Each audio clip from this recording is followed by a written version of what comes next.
BSF के हमारे जवानों, उनका काम, उनकी बहादुरी, उनके जो सैक्रिफाइसेस रहे हैं, उसको ट्रिब्यूट देने के लिए कभी फ़िल्म बनाई नहीं गई है।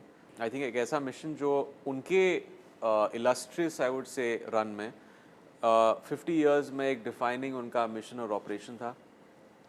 हमारे नेशनल सिक्योरिटी की हिस्ट्री में एक डिफाइनिंग ऑपरेशन रहा है। बहुत ही एक्स्ट्रॉर्डनरी कहानी है जो आई फील हमारे सारे सिटीजन्स इनको इस कहानी को देखना चाहिए। बात बन जाती है, फिल्म शूट हो जाती है तो फॉर पोस्टेरिटी रहती है वो आर्काइव्स में। आपको एक्यूरेसी की तरह उस कहानी को पेश करना है ऑडियंस के सामने। एक ऐसी फिल्म है जो बीएसएफ की दुनिया, उनके जवानों, उनके ऑफिसर्स को रिप्रेजेंट करती है। हालांकि हम 18 तारीख को इस महीने के 38 इयर्स के बाद पहला वहाँ पे एक फिल्म प्रीमियर और स्क्रीनिंग होगा जो हम ग्राउंड ज़ीरो के लिए रख रहे हैं।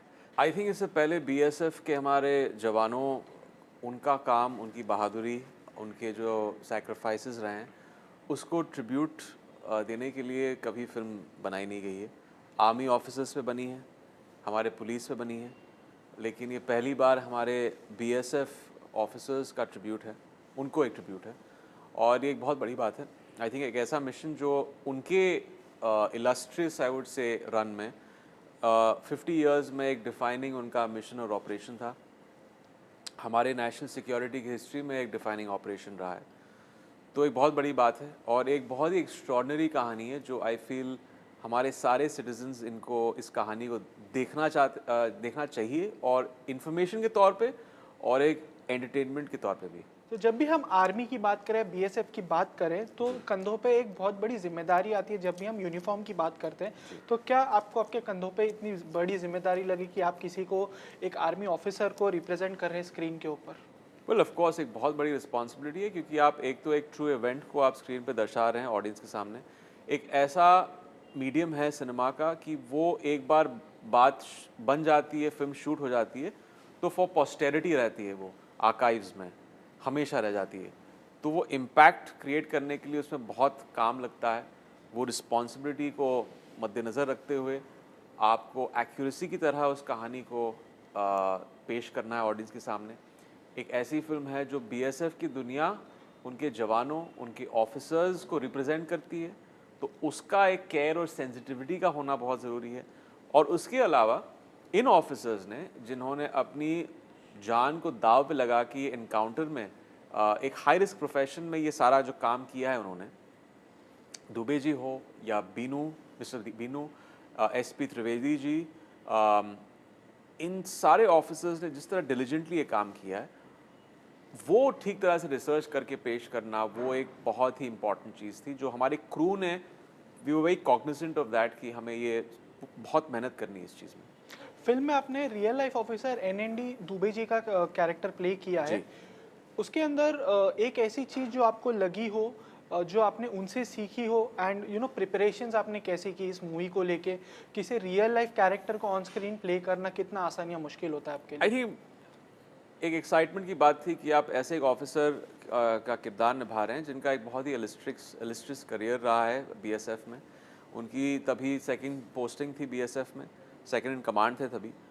और एक चीज़ जो मुझे लगा कि मुझे इस चीज़ में निचोड़ कर इस कैरेक्टर में अपने परफॉर्मेंस में लेके आना है, वो मेरे पहले दिन की जो मीटिंग थी मिस्टर दुबे के साथ, उनका एक जो ह्यूमिलिटी है, जो एक हम्बलनेस है, और ये बहुत सारे जवानों में देखा है मैंने, क्योंकि हमारे पॉइंट ऑफ व्यू से ये इतना बड़ा बलिदान दे रहे हैं, इतनी मेहनत करते हैं।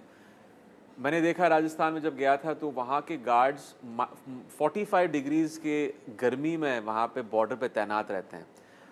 11-11 महीने उनकी ड्यूटी चलती है, वो अपने फैमिली से नहीं मिलते हैं, आइसोलेटेड जगह में रहते हैं, उनका कम्युनिकेशन कट हो जाता है उनके फैमिली से, दोस्तों से। बहुत बड़ी बात है जो करते हैं और इसको हमें कहीं एक्नॉलेज करना चाहिए। तो वो चीज़ है, और मिस्टर दुबे की जो ह्यूमिलिटी, उस चीज़ को डिस्टिल करके इस परफॉर्मेंस में लेके आना, क्योंकि उन्होंने मुझसे कहा कि ये तो हमारी ड्यूटी है, सिर्फ ये एनकाउंटर जब हमने किया था, ये तो हम, it was just another day of the job, क्योंकि हम अपने देश से प्यार करते हैं, अपने देश के नागरिकों से प्यार करते हैं। तो उस फीलिंग को, वो फीलिंग ऑफ पेट्रियाटिज्म को लेके आना, एक फीलिंग और इमोशन में उस कैरेक्टर में, वो बहुत इंपॉर्टेंट था। फिल्म में जो ऑपरेशन दिखाया गया है वो कश्मीर वैली में जो इंसिडेंट हुआ था उस पे दिखाया गया है। जी। सो कश्मीर को लेके आपका क्या पर्सपेक्टिव था पहले, एंड शूटिंग के दौरान जब आपने कश्मीर को देखा, वहाँ के लोगों को देखा, जी। एंड शूटिंग के बाद फिल्म बनने के बाद आपका पर्सपेक्टिव कितना चेंज हुआ है कश्मीर को लेके या वहाँ के लोगों को लेके? वेल, जैसे हम जब जानते हैं कि कश्मीर अपनी हिस्टोरिकल, पॉलिटिकल, जियोग्राफिकल टेंशन्स की वजह से दुनिया का सबसे सेंसिटिव और कॉम्प्लेक्स जगहों में से एक है। और ये मेरे दिमाग में भी था जब मैं श्रीनगर जाने से पहले, और ये मेरी पहला ट्रिप था वहाँ पे श्रीनगर में, कभी हॉलिडे के लिए नहीं गया वहाँ पे। इतनी खूबसूरत जगह, जब आप वहाँ पे लैंड करते हैं, डल लेक का नज़ारा, वहाँ की सड़कें, खुली सड़कें, वहाँ के पहाड़, साफ़ हवा, जो एक क्लीनलीनेस है वहाँ पे, वो आपके दिल में और दिमाग में रह जाती है।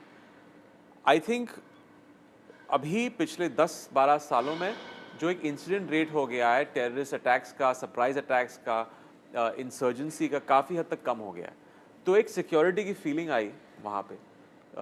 वहाँ के लोग भी बहुत अच्छे थे, अदब से बहुत रिस्पेक्टफुली वो पेश आए, बहुत सपोर्टिव थे, बहुत प्यार मिला हमें श्रीनगर में।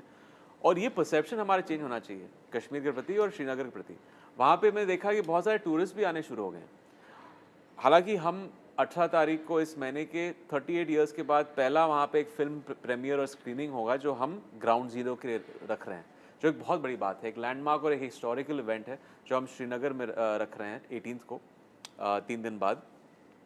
और ऐसी इवेंट्स और फिल्मों को करनी चाहिए श्रीनगर में, सिर्फ टूरिज़्म के हिसाब से नहीं, एक वहाँ पे एक नॉर्मलसी लेके आने के लिए, क्योंकि ताकि वहाँ के लोगों को भी ये लगे कि अच्छा ये एक बॉलीवुड आ रहा है वहाँ पे, अपनी फिल्मों को शोकेस ये लोग कर रहे हैं। तो आई थिंक वही है, और लोगों को इस चीज़ में पार्टिसिपेट करना चाहिए और लोगों को जाके वहाँ शूटिंग करनी चाहिए, क्योंकि मैं खुद कह रहा हूँ कि वहाँ पे एक सिक्योरिटी कंसर्न हमारा था ही नहीं। क्या कोई ऐसी बकेट लिस्ट में आपके ऐसे कोई कैरेक्टर्स है जो आप ऑन स्क्रीन प्ले करना चाहते हो, जो अब तक आपको मौका नहीं मिला हो? वेल, इसके बारे में सोचा नहीं मैंने, लेकिन आई थिंक जॉनर्स के तौर पे मुझे एक साइंस फिक्शन फिल्म करनी है जो ज़्यादातर हमारे देश में बनती नहीं है।